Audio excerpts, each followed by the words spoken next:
two, one.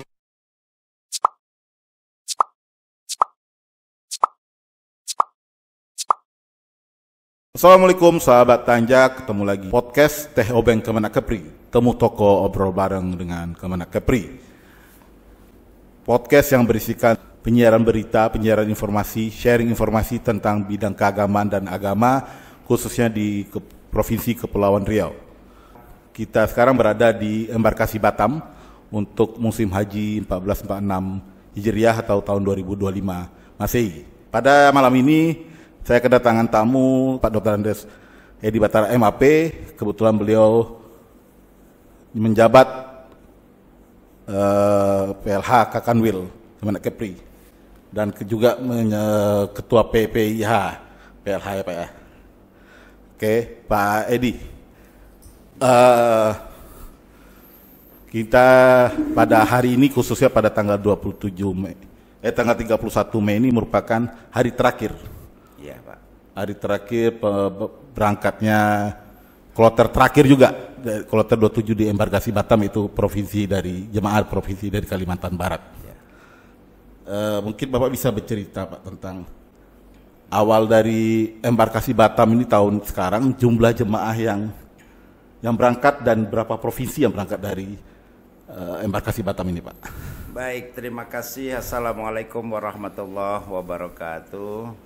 Saudara kami Tarik, baiklah selama kurang lebih 1 bulan full PPIH embarkasi Batam merupakan petugas penyelenggara ibadah haji dari 4 provinsi, Provinsi Kepulauan Riau, Provinsi Riau, Provinsi Jambi, dan Provinsi Kalimantan Barat telah memberangkatkan jemaah sebanyak 11.837 jemaah. Alhamdulillah pada malam hari ini adalah malam pemberangkatan yang terakhir menuju Jeddah. Dari 4 provinsi tersebut, di mana terdapat 6 jemaah kita yang gagal.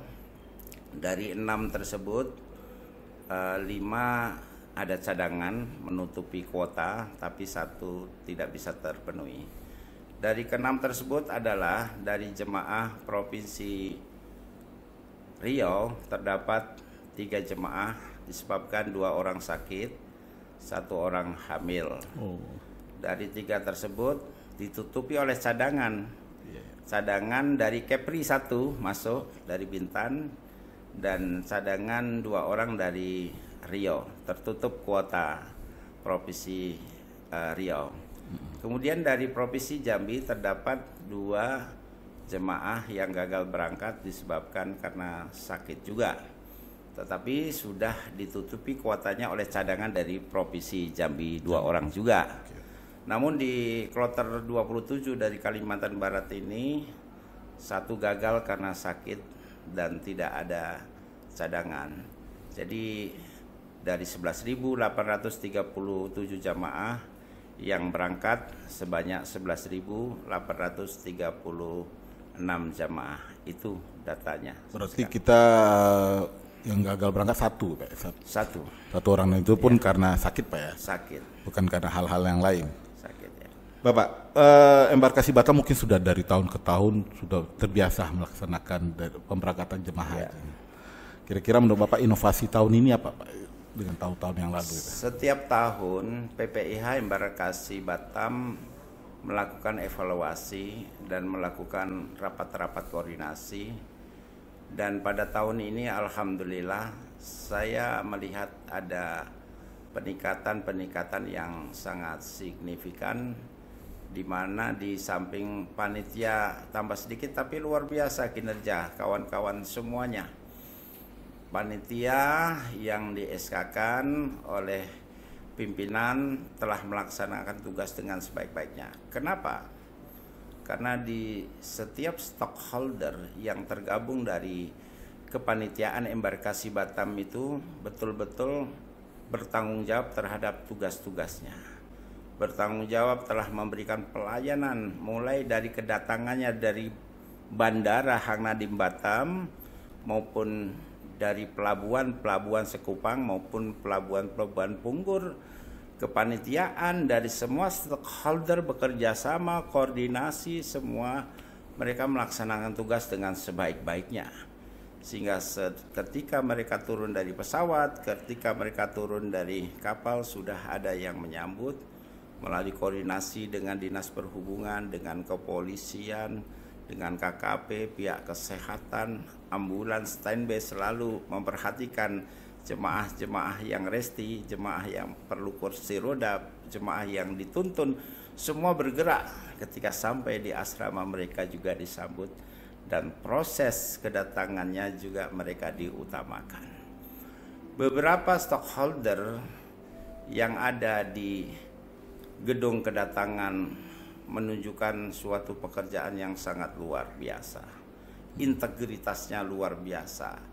Kesepakatan akan tanggung jawab baik dari kepolisian, baik perhubungan, terutama juga tim kesehatan yang dulu hanya mungkin 6-7 orang, sekarang tim kesehatan menghadapi itu langsung kurang lebih 10 bahkan belasan, luar biasa.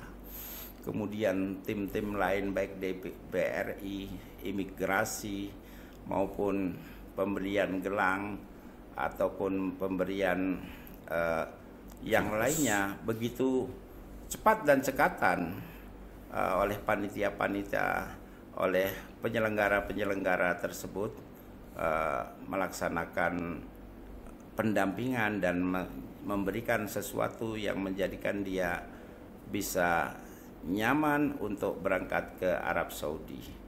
Itulah koordinasi, itulah kesepakatan, itulah merupakan inovasi. Inovasi kan bukan berarti memunculkan sesuatu yang baru, tapi menyempurnakan yang belum sempurna.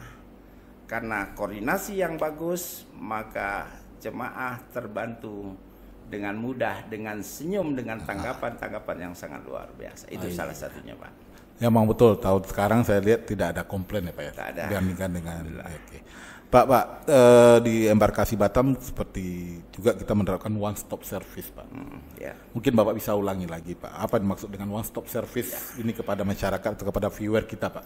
Ketika jemaah turun dari bis, langsung disambut oleh pihak tim, baik dari kepolisian, perhubungan, atau dari kita yang ada di embarkasi ini memasuki ruangan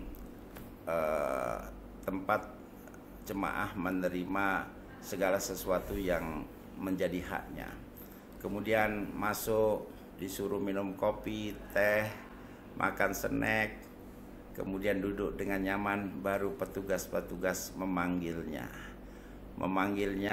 satu persatu melalui karunya, yang tua diutamakan, kemudian pelayanan dari mulai kesehatan, dari mulai pemberian paspor, living cost, gelang, dan yang lainnya itu dilakukan sekali jalan di dalam ruangan itu. Ketika pelayanan selesai, maka jemaah langsung bawa koper, langsung menuju kamar. Bahkan yang mereka dianggap lansia atau itu diantarkan oleh kawan-kawan PPIH. Oke, Bapak. Biasanya kan seperti tadi, Pak, ada satu jemaah yang tidak berangkat atau mungkin disebabkan oleh penyakit yang yang dilakukan oleh kita, Pak. Apa maksud saya adalah ketika itu jemaah itu mempunyai risiko tinggi, penyakit yang risiko tinggi, apa yang dilakukan oleh embarkasi, Pak? Yang jelas yang dapat menyatakan bisa berangkat atau tidak itu kan tim kesehatan. Termasuk di situ ada KKP, kita punya klinik, dan kita punya rumah sakit untuk rujukan. Apabila dokter tim di situ menyatakan bahwa jemaah tersebut akan berisiko tinggi, maka dia akan putuskan untuk sementara tidak bisa diberangkatkan. Jadi itu yang dilakukan. Pihak PPIH daerah juga selalu mendampingi, dan tim-tim kita juga selalu standby di klinik tersebut. Artinya memang jemaah yang diantarkan oleh berasal dari daerah tetap didampingi oleh petugas daerah ya Pak ya? Didampingi oleh tim kesehatan, apakah dokter atau tim kesehatan lainnya. Oke Bapak.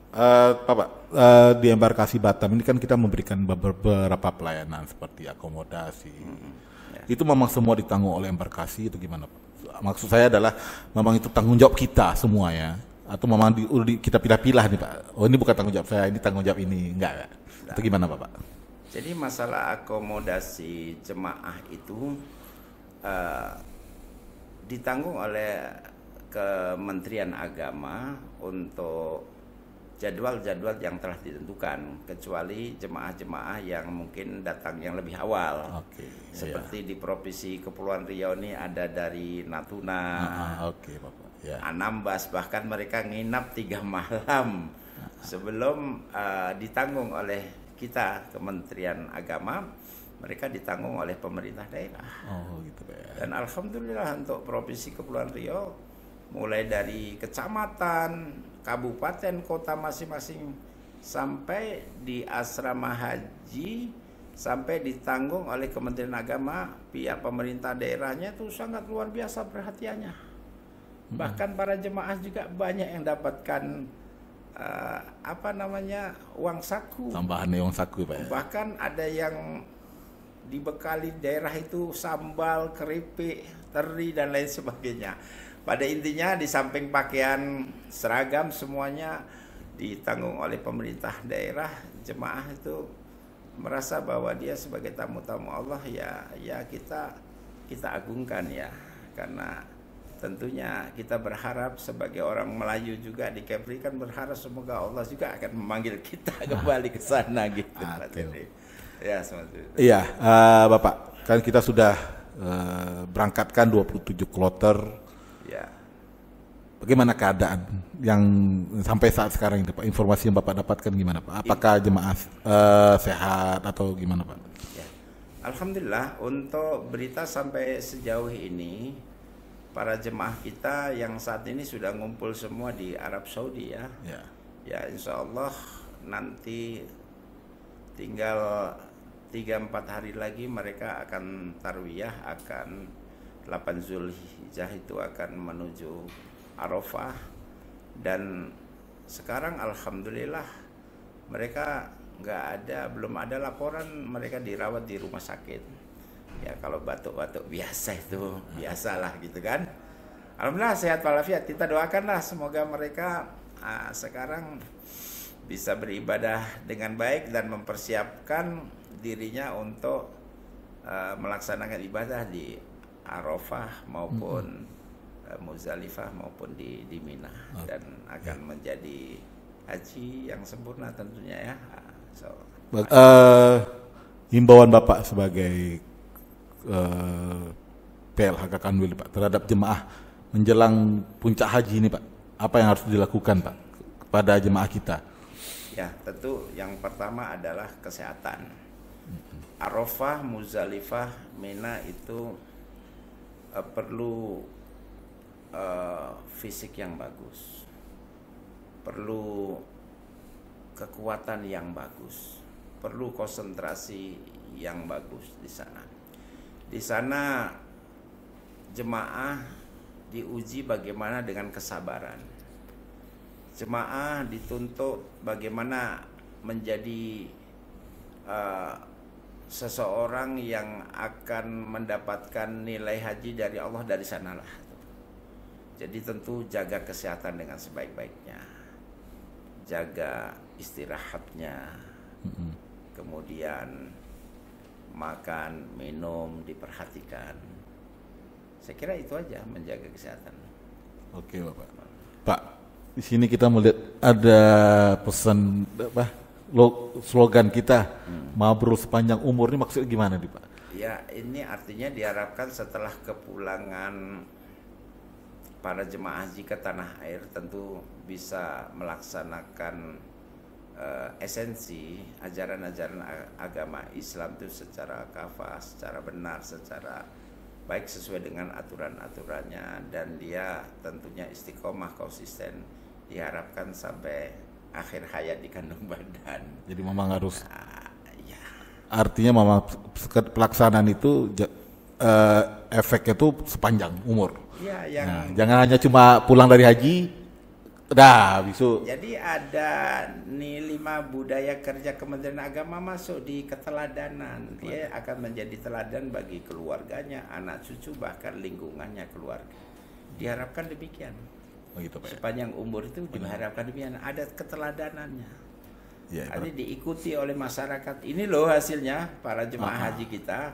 Oh iya, akhirnya para masyarakat kalau gitu saya harus menabung dong, supaya saya bisa mengikuti jejak Pak Haji, Mak Haji. Ya itu kata Bapak tadi, teladan tadi setelah pulang dari Mekah atau pulang dari haji, ya betul-betul menjadi teladan masyarakat, Pak ya.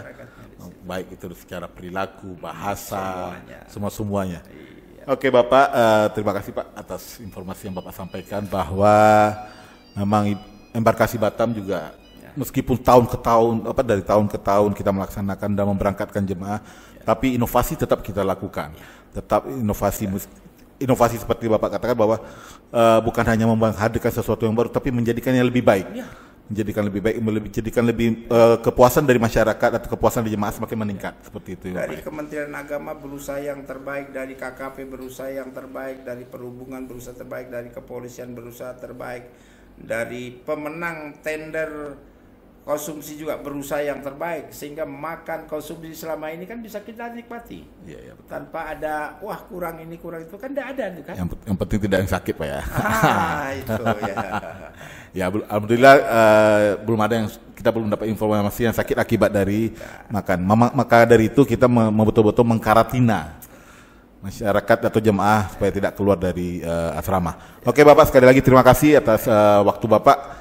Ya demikian sahabat Tanjak atas wawancara kita dengan Bapak Edi Batara. Semoga informasi yang kami berikan dapat bermanfaat untuk kita semua. Akhiri salam. Wabillahi taufiq wal hidayah. Wassalamualaikum warahmatullahi wabarakatuh. Waalaikumsalam.